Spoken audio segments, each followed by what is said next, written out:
Let me recall what we did last time. So we were trying to find out particular basis with respect to which the matrix of the linear transformation becomes a very special one.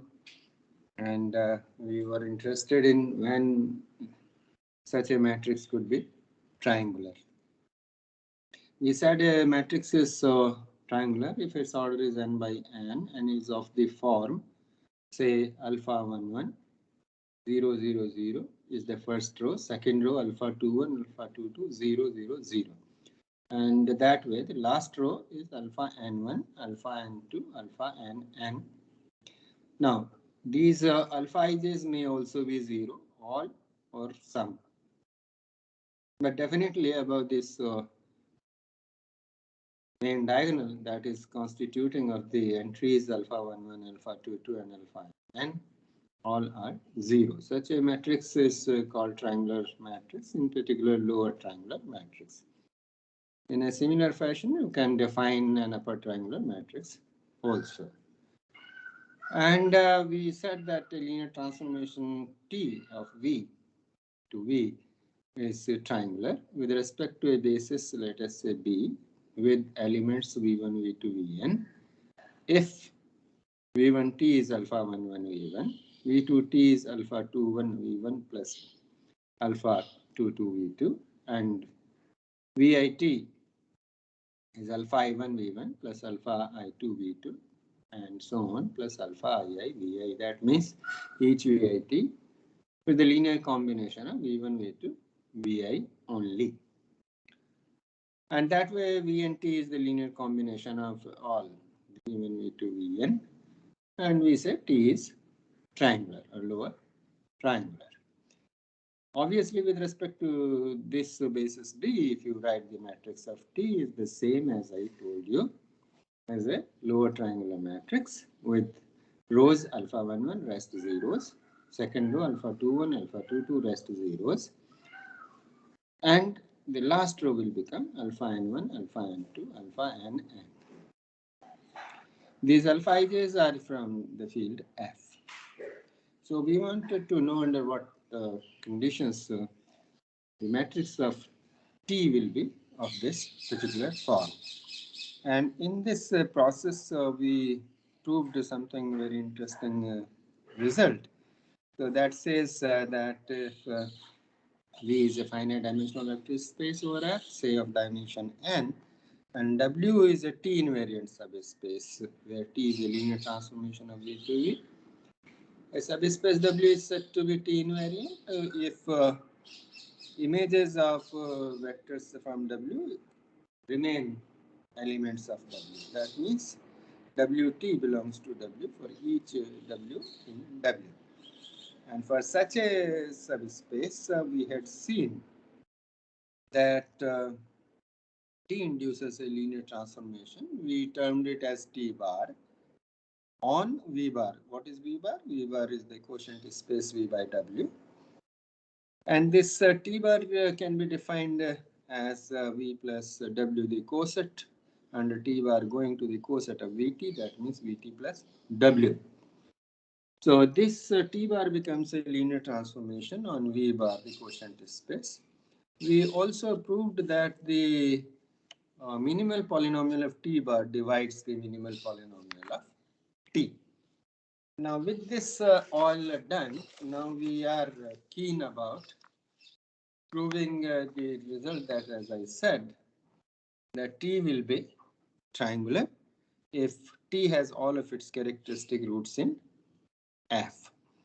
In this context, let me also restate once again that we say that the characteristic roots of T lie in F if the roots of the minimal polynomial lie in F.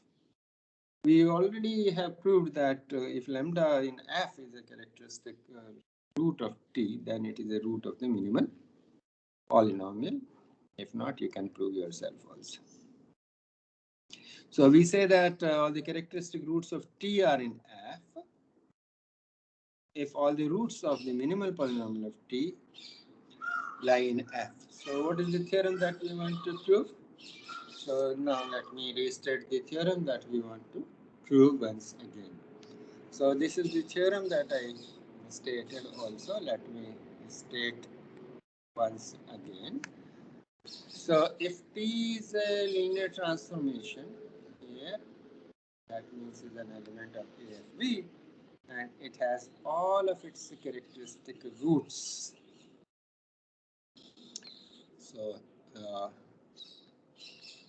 has all of its characteristic roots in F. That means all the roots of the minimal polynomial of T over F lie in F. Then what will happen? That there is a basis. There exists a basis. Naturally, whenever we talk about the matrix associated with the basis, then it is an ordered basis. So there exists an ordered basis. So order is prescribed. Say B for V over F, with respect to which the matrix of T is triangular, or you can say that T is triangular. So with respect to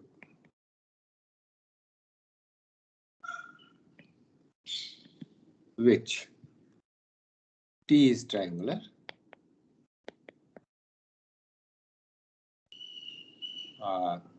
that is the matrix of T with respect to B is triangular. Obviously, it means that. So it means that there is a basis. So B is having elements V1, V2, Vn. And if you write the images of these basis vectors, they will be V1t as say alpha 1, 1, V1, V2t will be alpha 2, 1, V1 plus alpha 2, 2, V2, and Vnt will be alpha n1, V1, and so on, plus alpha n and Vn. This is what it is. We want to find out such a basis. Okay. And now, to find out such a basis, the proof goes by induction on the dimension of V over F. So let us say the all what we are doing are for finite dimensional vector spaces. Let us say this be n, be finite. Then we prove this theorem. We prove the theorem by induction on n. So we prove this by induction on n. So we prove for n is equal to 1. We assume that this holds true for n is equal to k, where k is less than n. That means k could be up to n minus 1. And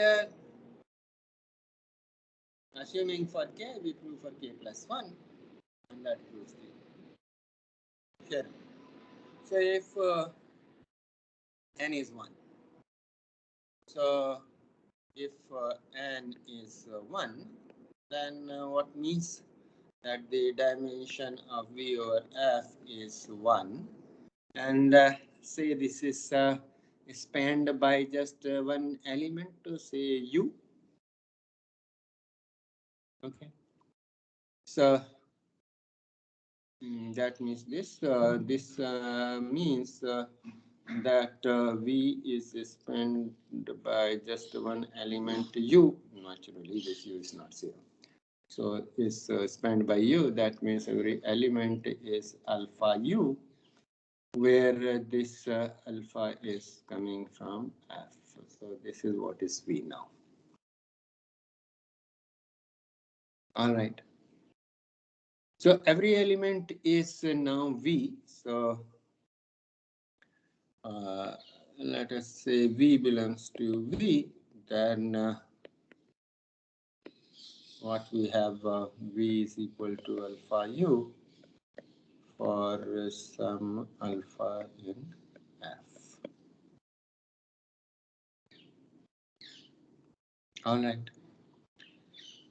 Now, if T is a linear transformation here, AFV, then what will happen? This VT. So VT is basically alpha U T.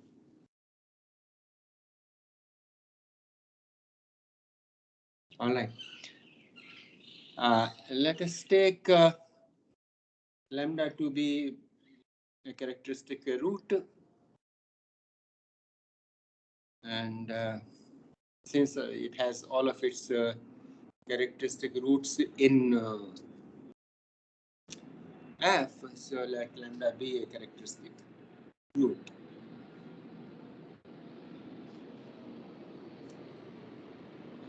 Let lambda in F be a characteristic root of T. So if this is the case, then this there exists a non-zero vector such that ut is equal to lambda u.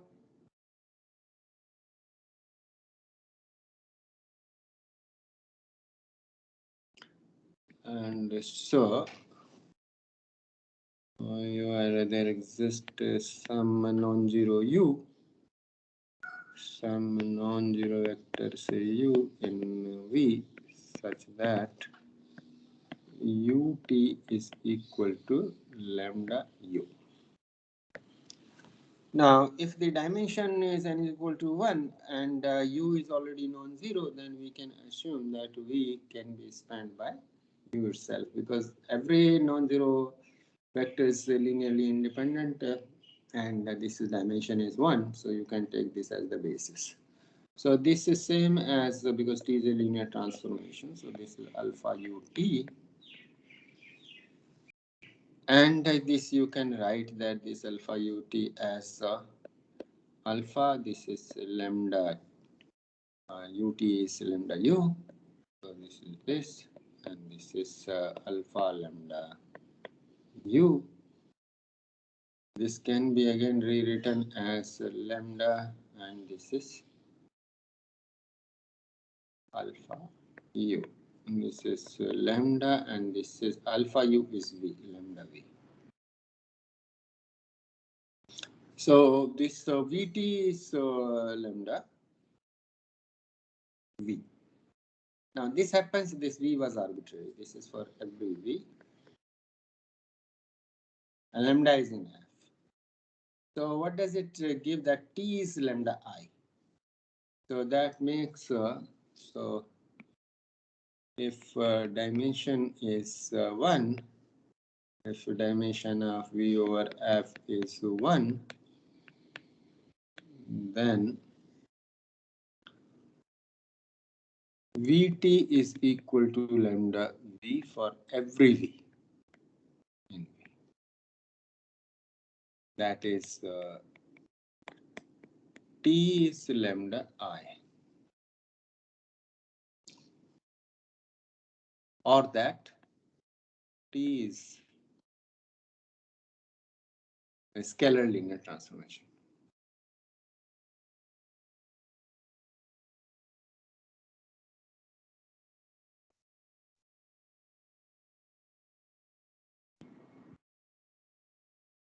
And this is what is the form. Correspondingly, the matrix of T with respect to this basis B. So the matrix of T corresponding to this basis B for this one-dimensional space. So with respect to the basis, you can write U or V is just one-dimensional matrix lambda. This is 1 by 1. It's triangular.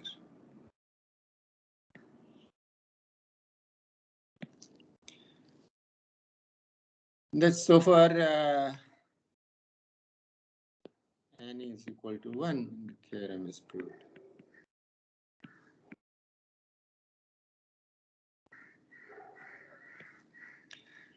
In fact, you can prove for any one-dimensional vector space such a situation.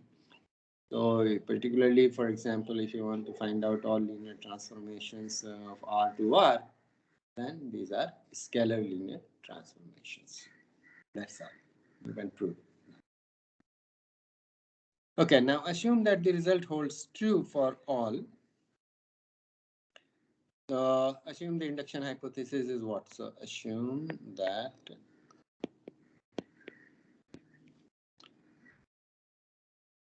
the theorem holds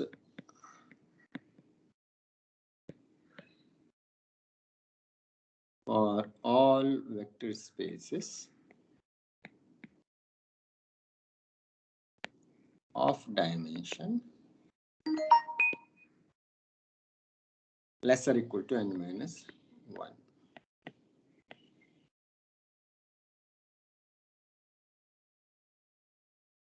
All right. So next thing is once again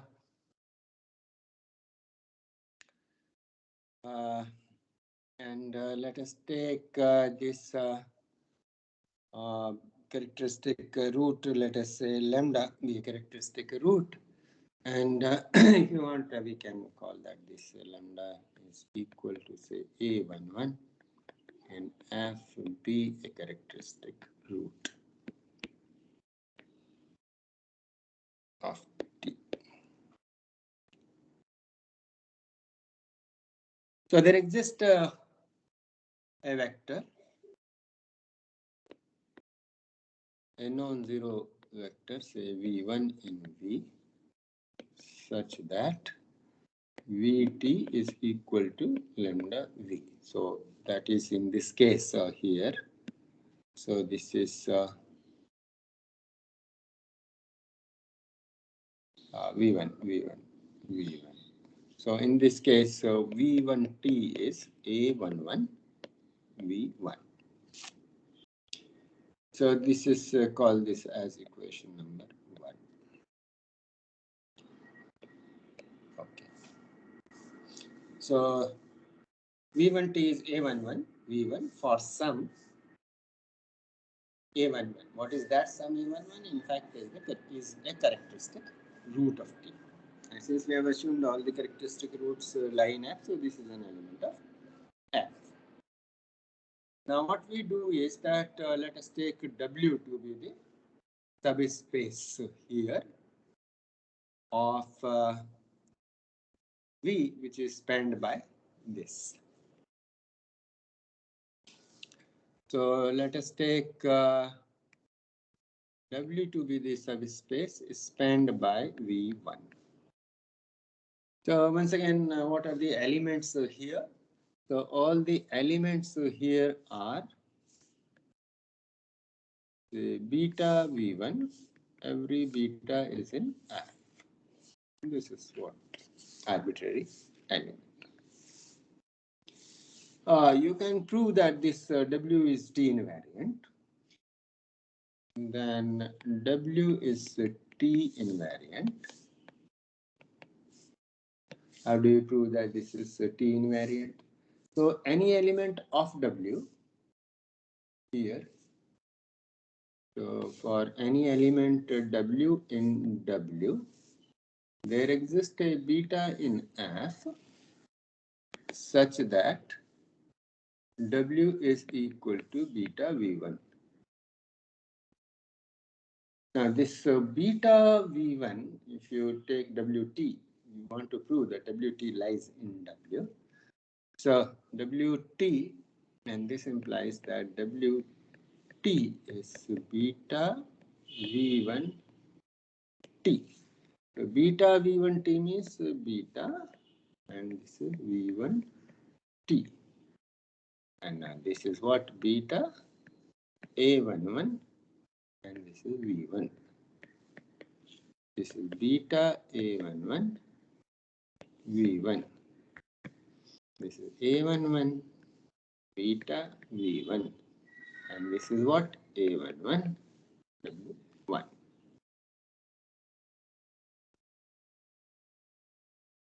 Sorry, not W1. beta V1. Beta V1 is W. So this is W only.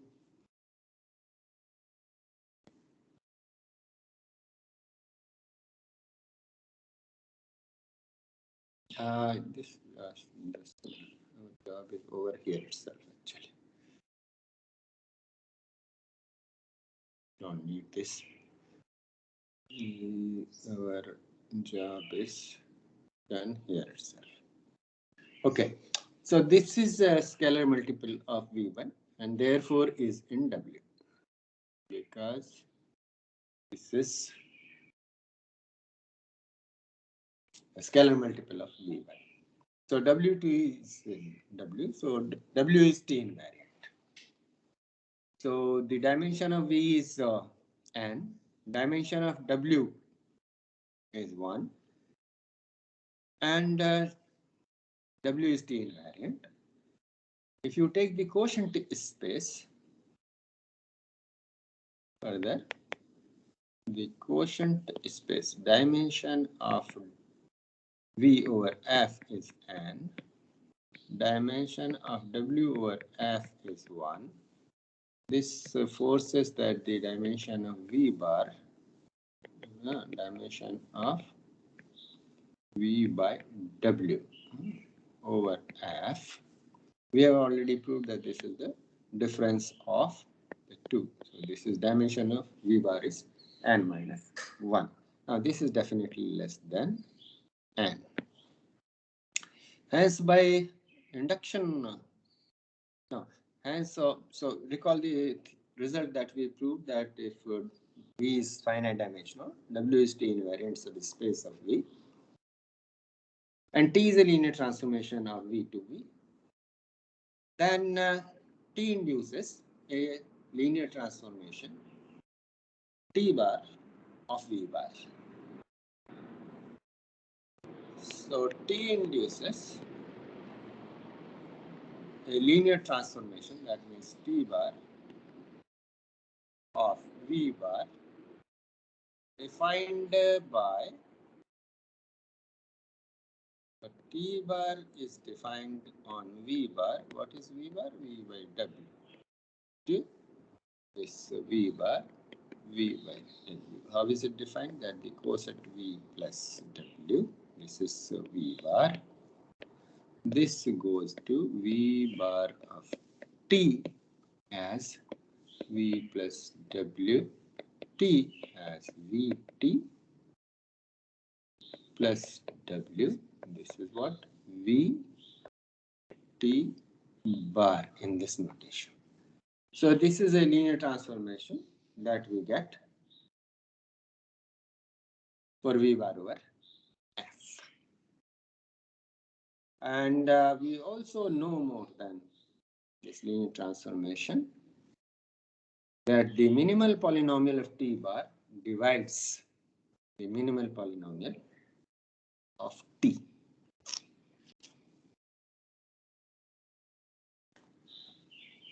Also, the minimal polynomial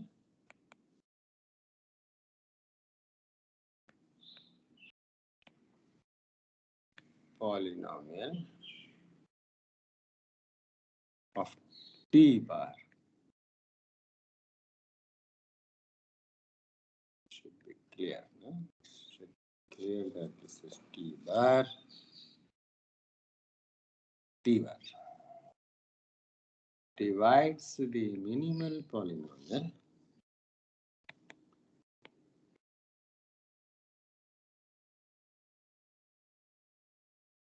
of T.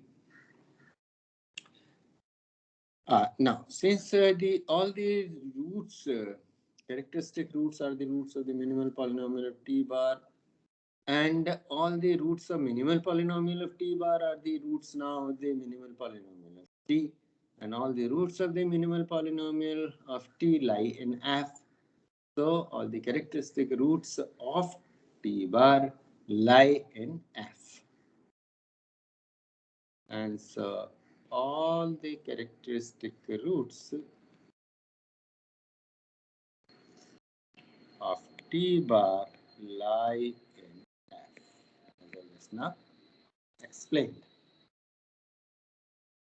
Now we have about T bar. What are the things? So T bar is a linear transformation. So that's what we have. Thus we have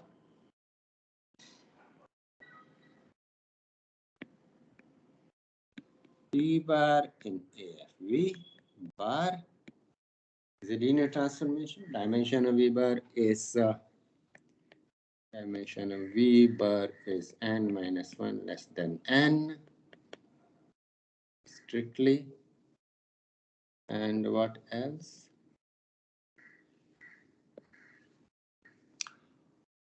All the roots is such that all the roots, all the characteristic roots of T bar lie in F.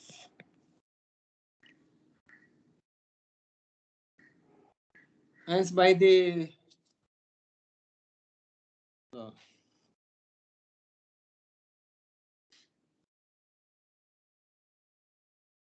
so by the induction hypothesis,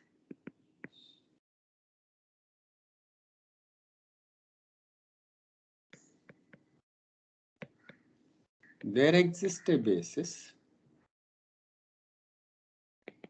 say B bar equal to, let us say, elements are V2 bar. What is V2 bar means? V2 plus W for some V2, and like this. Vn bar is Vn plus W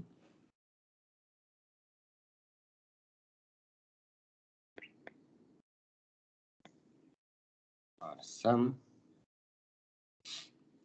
V2, V3 and Vn in V, with respect to which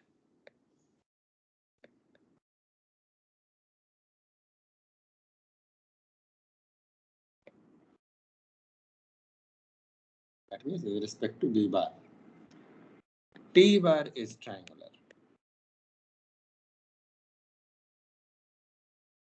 That means what?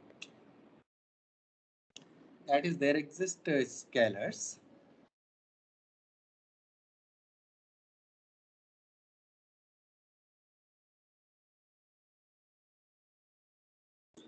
so there exist scalars, now we can call these scalars as,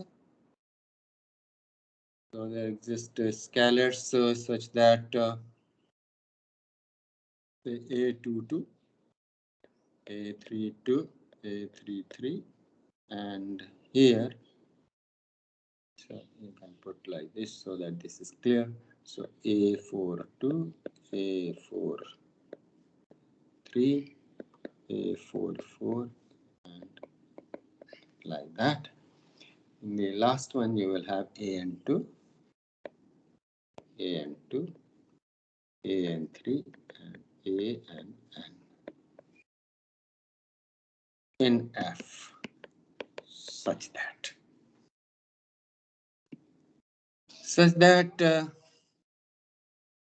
V2 bar T is A22 V2 bar. V bar 3 and T bar is A32 V2 bar A33 V3 bar, and like that. Vi bar T bar is AI2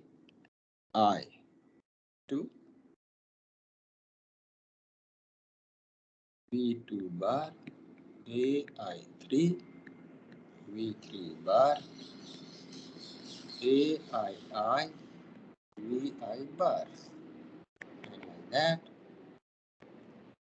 Vn bar T bar is AN2 V2 bar AN3 V3 bar ANN Vn bar. Good. So this is what we get here. Now what these each equation will give me here. Now these imply. So this is, you can call this is second equation, third equation, and nth equation. So this is equation number 2, equation number say 3, equation number ith, equation number nth. Okay. So what we have? So equation number 2 will give me, equation 2 gives me that this V2 bar T bar is A22. This is what is the equation number, this V2 bar. So that implies, so this is equation 2, this. So this is V2 bar, this is also V2 bar. So that makes that V2 bar minus, if you get this on slide. So this becomes your V2 bar minus V2 bar T bar minus A22 V2 bar is 0. Now this 0 is basically 0 bar, no? Because we are in the, this is 0 of V bars, 0 of V bars. Okay. So this makes that this is V2T bar minus A22 V2 bar is 0 bar, or that is V2T minus A22 V2 bar is 0 bar. So that means this belongs to W. So this means V2T minus A22 V2, this is in W. And W is spanned by V1. W is spanned by V1.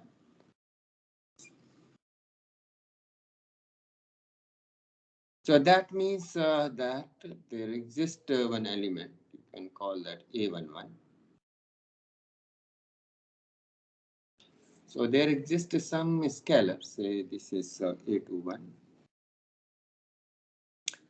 So this means there exists a scalar, say A21 in F, such that this element V2T minus A22 V2 is A21 V1. So this gives me, if you push this on the other side, that V2T is A21 V1 plus A22 V2. So this implies, this gives us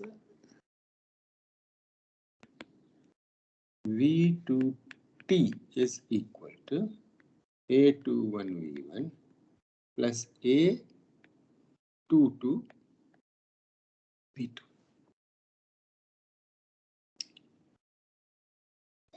Similarly, we can see for other also.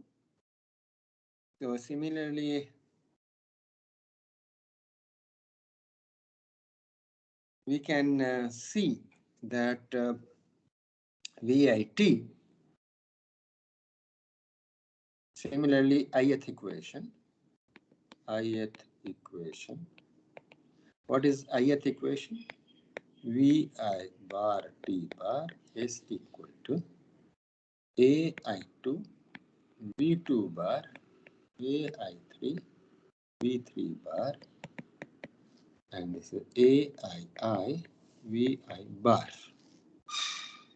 will imply that the same way as we have done, VI T is equal to AI1 V1 AI2 V2 plus AII VI for some AI1 and F. And the nth equation,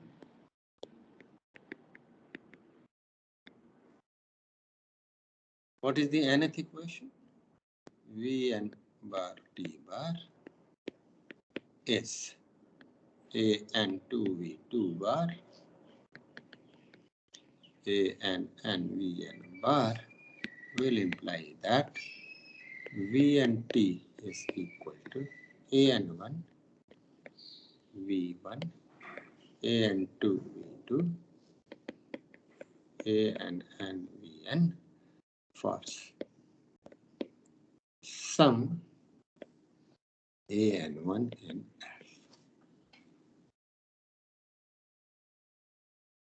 Okay, now you can see writing all these equations together with the first equation. So writing all these equations together with the equation 1, what we get. So what we get is this. So V1t is A11. V2t is A21V1 plus A22V2. And this gives me V and T is equal to A1V1, A2V2, and so on, ANVN. So that makes here that the matrix of T with respect to this basis is triangular if we prove that V1, V2, Vn is basis.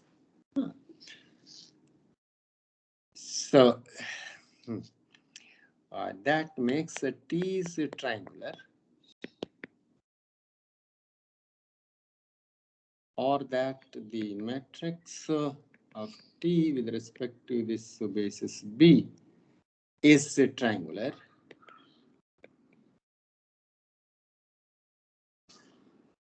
In fact, TB becomes n by n, and this is A11 and 0, 0, 0, and minus A21, A22, 0,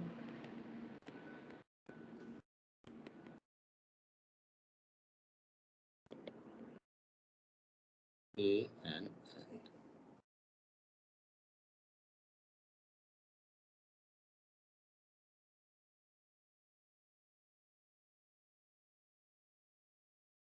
N.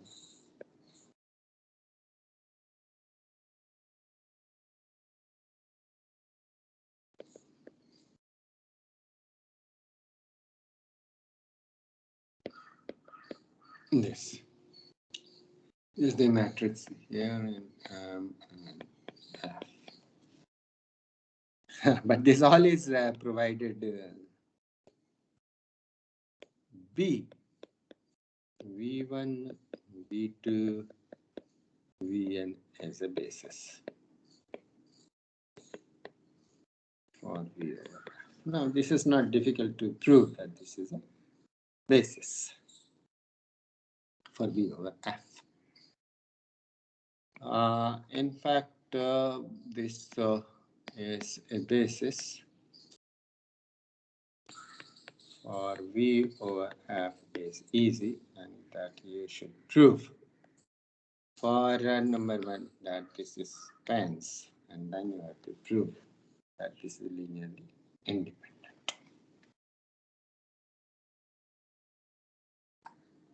Now for, so what is any element of V?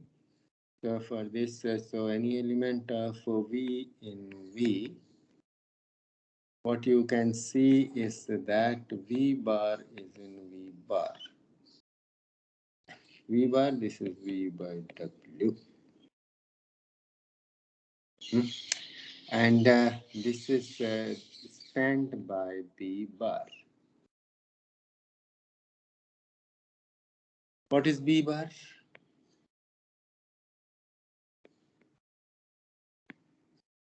V2 bar, V3 bar, and so on, Vn bar, such that Vi bar is actually this V. Vi bar is Vi T bar. This is what it is. And the image that this is mapped onto this for every eye. 1, 2, and no, 2 to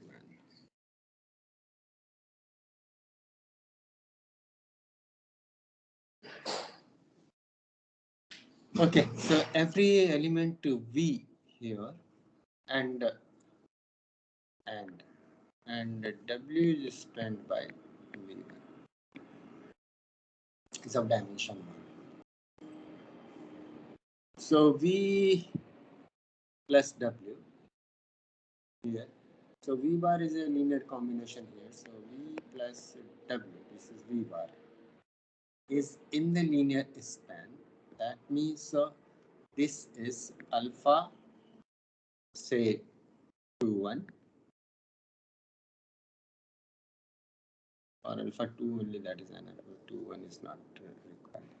So alpha 2, V2 bar plus alpha 3, V3 bar, alpha n, Vn bar. This is V bar for some alpha i's in F. Now, this is, as we know, that this is simply alpha 2 V2 plus and alpha n, no, n only alpha n, Vn bar. This is alpha 2 V2 alpha n Vn plus W. So that makes that this V here, so that makes, you know, that the two cosets say x plus W is equal to y plus W of x. If and only if x minus y is in W. So this implies that this V minus alpha 2 to V2. I got this habit of now writing it. Alpha n Vn. This is in W, and this is spanned by V1. So this means V minus alpha 2 V2 alpha n Vn is equal to alpha V1 for some alpha 1 in F. So what does it give? So this makes that V is equal to alpha 1 V1 plus alpha 2 V2 plus alpha n Vn. So this is spanned by B, where what is B? B is V1, V2, Vn.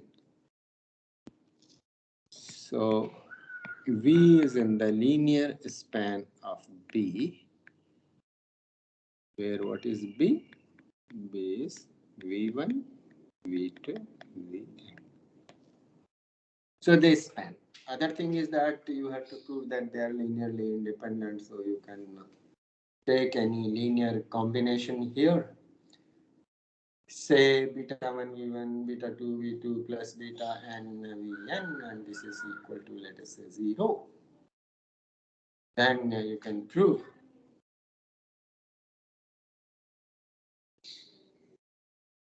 that each beta I must be 0. That you can see easily by applying t here. So that will make, let me do it. Next, this B is linearly independent for, let us take a linear combination V plus beta 2 V2 plus beta and Vn be a linear combination equal to say 0. So that makes that beta 1 V1 plus this beta n Vn under T is 0.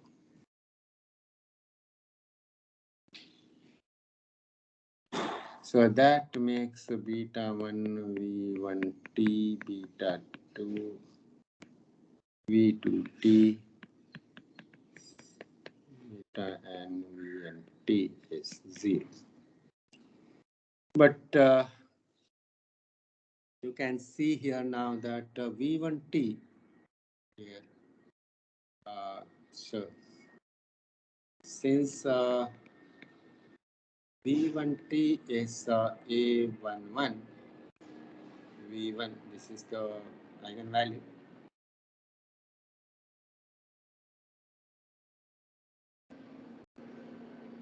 Or you can straight away use that this is in W. The W is T invariant. So this means that beta 1 V1 T, this is in W. So when you take their bars, so then you get, so this is 0. So beta 1 V1 T here,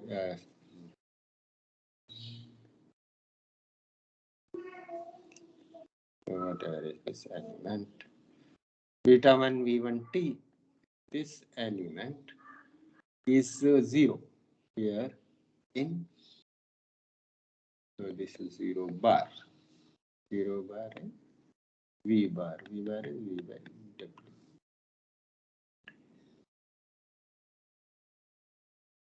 So that gives that this, when you take the bar of this, so this bar of this, so the bar of this will force that this is 0 bar, so beta 2 V2 T bar, this beta n Vn T bar is 0 bar. Now these elements can write that this is V2 bar and this is Vn bar. So this is beta 2 V2 bar and this is beta n Vn bar. This is 0 bar. So this becomes the linear combination of the basis vectors V2 bar, Vn bar. Since B bar, which is V2 bar, V3 bar, and say Vn bar as a basis for V bar. V bar is V by W. We get that each coefficient, this beta 2 and beta 3 and this beta n, all of them are 0. So the initial linear combination that we have here is beta 1 V1. So this linear combination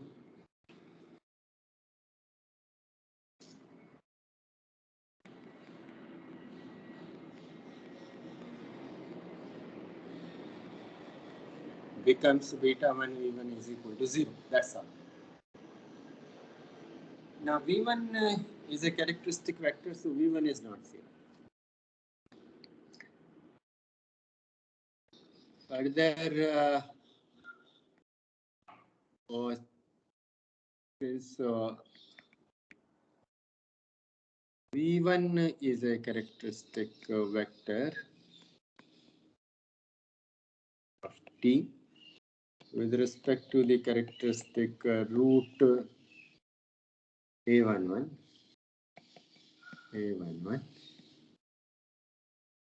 it cannot be 0.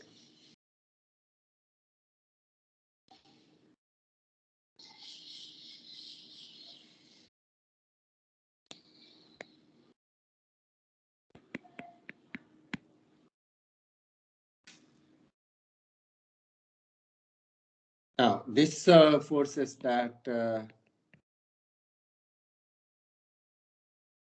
beta 1 must be 0 because beta 1 V1 is 0, but beta 1 is, sorry, V1 is not 0, so beta 1 must be 0.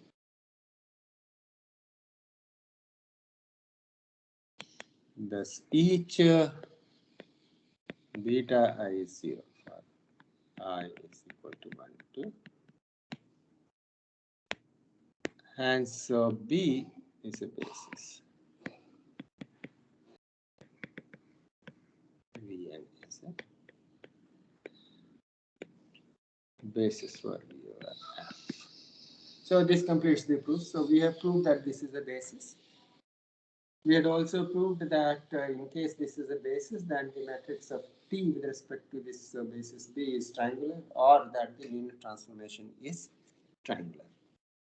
The proof is now complete.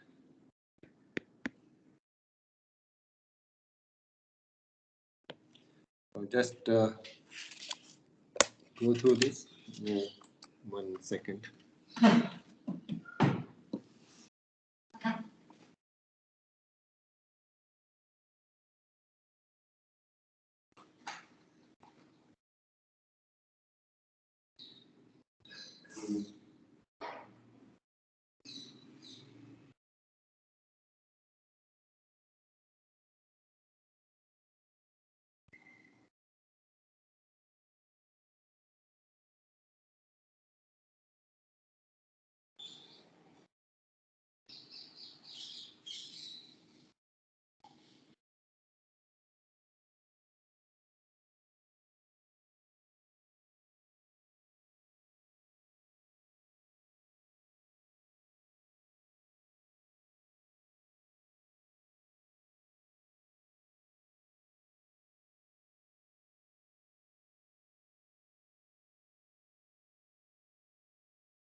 Okay, so what we have proved is that if all the characteristic roots of a linear transformation T of a finite dimensional vector space, so say of dimension n over a field F has all of its characteristic roots in F, then T is triangular over F. That means so there exists an ordered basis, say V1, V2, Vn, such that you can write V1T as say A11 V1, V2T as A21 V1 plus A22 V2, and so on. AN1 V1 plus so on AN Vn, or the matrix is lower triangular. Now, in this situation, what we can also prove that all these entries A11, A22, AN are in fact characteristic roots. So what you prove that, and you can prove more actually, that these force that T will satisfy a polynomial and its degree will not be more than n. So we quickly prove this theorem also.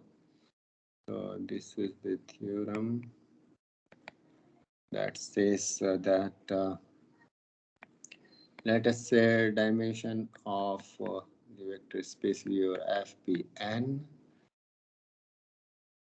If T is a linear transformation here over V, has all of its characteristic roots in F, then T satisfies a polynomial. T, in any case, will satisfy a polynomial. But we proved that its degree will not exceed n square. But now we can prove that this degree, in fact, will not exceed n. So T satisfies a polynomial.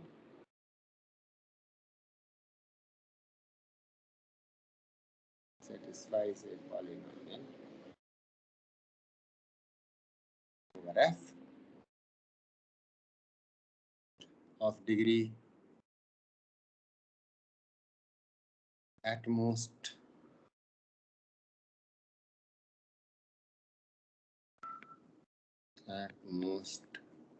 n per F. The proof just follows from what we have already proved.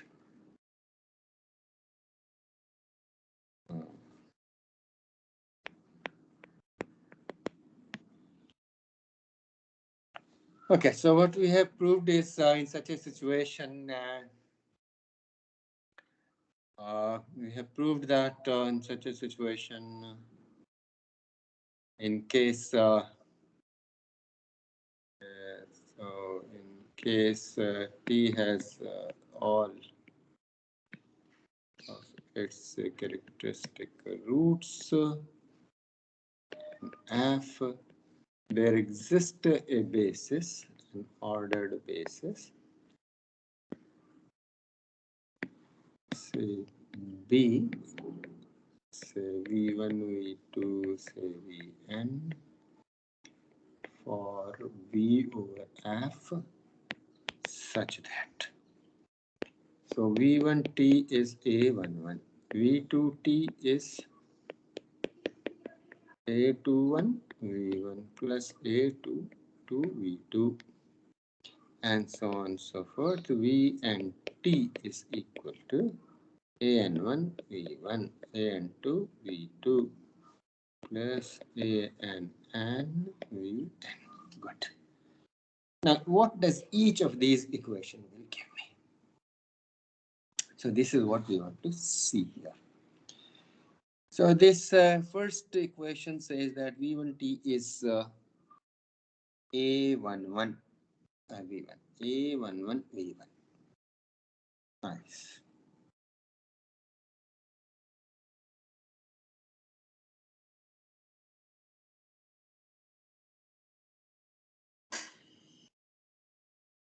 Okay. So this first equation implies that V1T minus A11 V1, this is 0.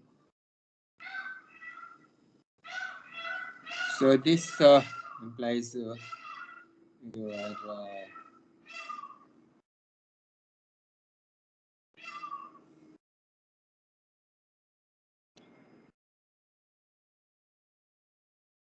V1T minus A11.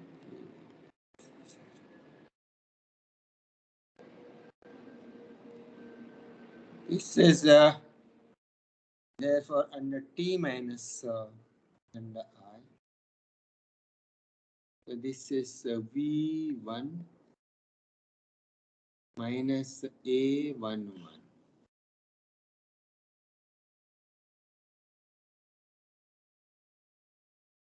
V1T minus A11 V1I. V1T minus A11 V1I. This is V1T. or this is V1. Next, better to do it on the next page. Okay.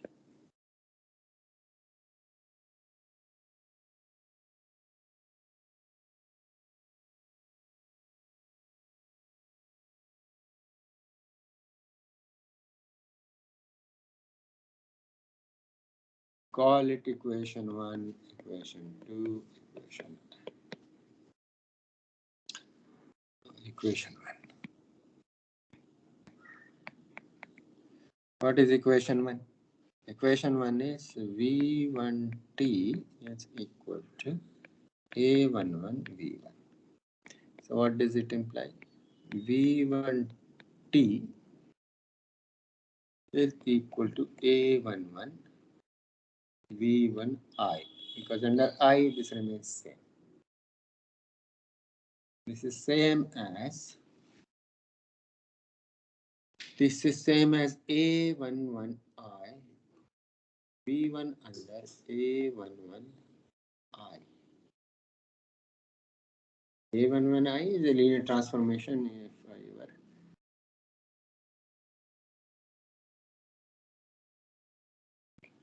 Yes, A1 right.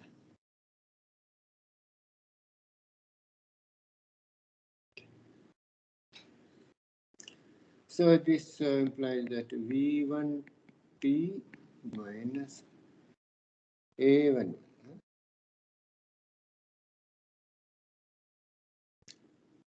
So minus this V1 and this is A11I. This is 0. That means V1 under T minus A11I is 0. So this is the equation, new equation 1 dash. Equation 2.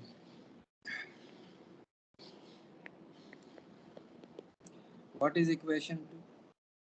Equation 2 is V2T is A21V1 plus A22V2.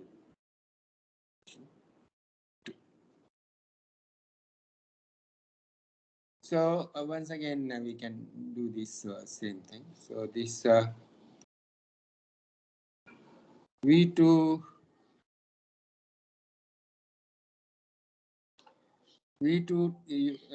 this gives us basically, if you want to see, V2A.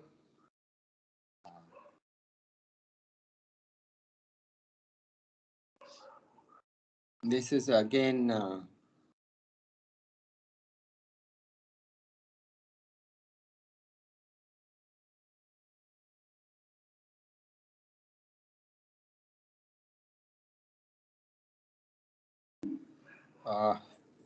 you can see that V2 of this under equation 2 is this. Also V2 T minus A22I is what? That is, observe this. So this is V2 T minus A22 V2. This.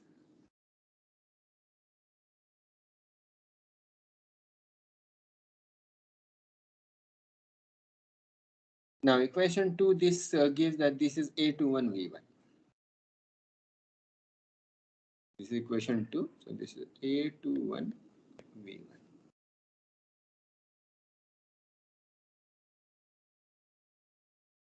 So V2 under T minus A22I. Now operate on both sides T minus A11I.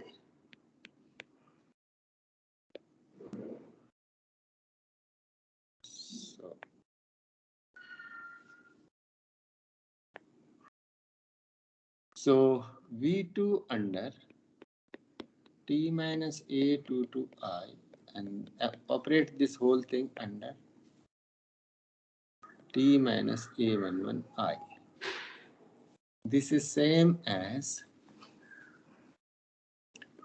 A21 V1 under T minus A11I. Now this makes that V2 under T minus A22I, T minus A11I is same as, so this is A21 V1T, A21 V1T minus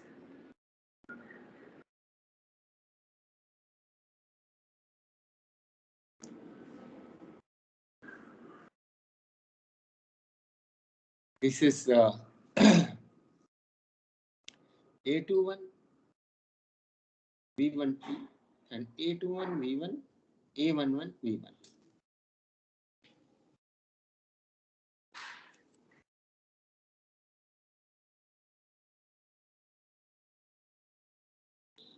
Now this actually this equation number 1 V1T is A11 V1. So that makes V1T as this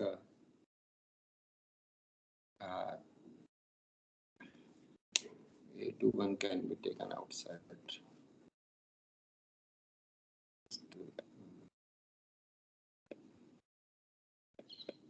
Yes, A21. So this A21 then V1 and V1T under T minus this is V1 under T minus A11I. Let me put it like this. Now you see that V1 under T minus A11I, this is 0. This is 0. So this whole thing is 0. So what we have got is that V2 under T minus A22I and T minus A11I is 0. Now since these two commute, so T minus A22I and T minus A11I commute with each other, we can interchange them. So what we get is,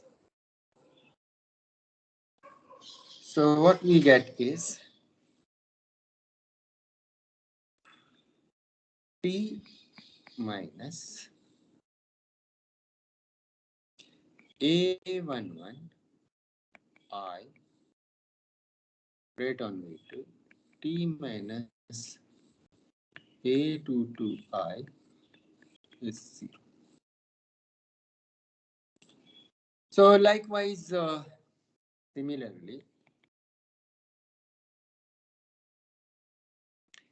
so Vi under T minus A11I, T minus A22I, T minus I is 0. And Vn T minus A11I, T minus A22I, T minus N I is 0.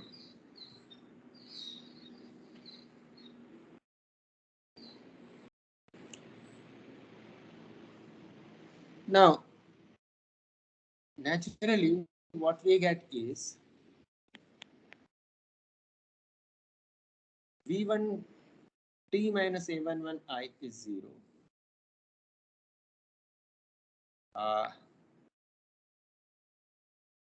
V1 T minus A11I is 0. So that makes that V1S is 0. V1S is 0. Where what is S? T minus A11I t minus a2 to I, t minus a n I. And in fact, what you see here is that VIS is 0 for every I 1 to n. But then each VS is 0 for every V in V. Since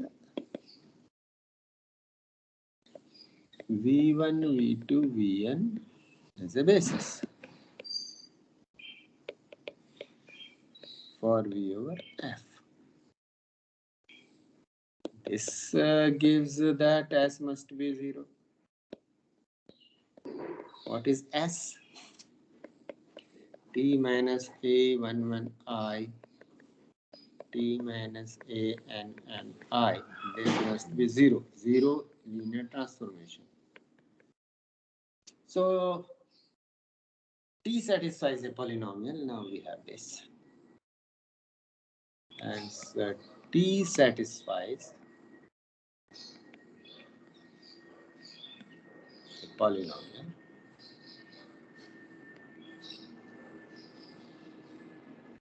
fx of degree at most n. And you can take this fx to be. So this is x minus a11, x minus a22, x minus a and n. And this polynomial is over f. And degree fx is not more than that. So what we have proved, in fact, is Cayley-Hamilton theorem. In case all the characteristic roots lie in f, then T satisfies a polynomial of degree at most n. And since all the characteristic roots are the roots of the minimal polynomial, so this degree even could be less than that.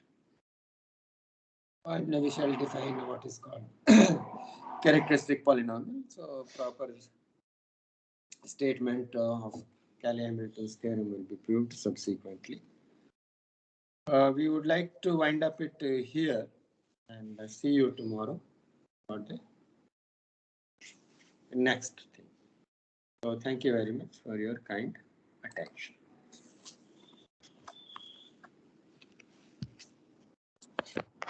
Thank you, sir.